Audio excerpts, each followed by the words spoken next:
During the pandemic, 45% of people in the UK visited green spaces such as parks to help them cope. Despite this collective use, we remain responsible for environmental degradation that can damage mental health in diverse and unexpected ways. Effects on mental health may be immediate, such as the grief or post-traumatic stress felt after extreme weather events. They can also be longer term. Children are up to 4 times more likely to suffer from depression at age 18 if they are exposed to polluted air at age 12.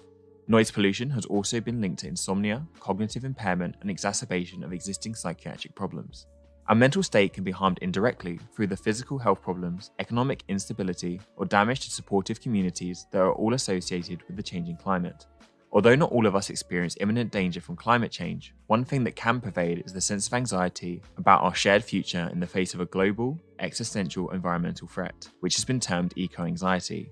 Nature can provide a solution to these issues. It has been found to help with anxiety, depression, and seasonal affective disorder. Green spaces promote cognitive development and self-control in children, and better working memory, cognitive flexibility, and attention control in adults. Nature might even make us nicer, with studies finding increased cooperation, consideration, and generosity following school trips into nature versus a museum. These benefits are seen in both green and blue spaces, with more biodiverse and remote locations generally yielding better results. Urban greenery, gardening, and just a sense of connection with nature can help too. Increased emphasis on nature in urban planning can lead to significant savings in public care budgets, especially when tailored to neighbourhoods with limited access to green spaces. These tend to be poorer and more racially diverse, with just 39% of people from ethnic minority backgrounds living within 5 minutes walk of a green space.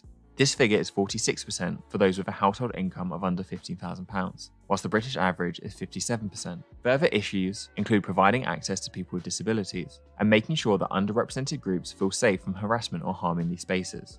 Studies suggest that higher levels of green space exposure during childhood significantly reduces the risk of developing mental illnesses. Therefore, schemes to refurbish parks in areas of the country with the lowest access to green space should not only be seen as a gain for nature, but for mental health too.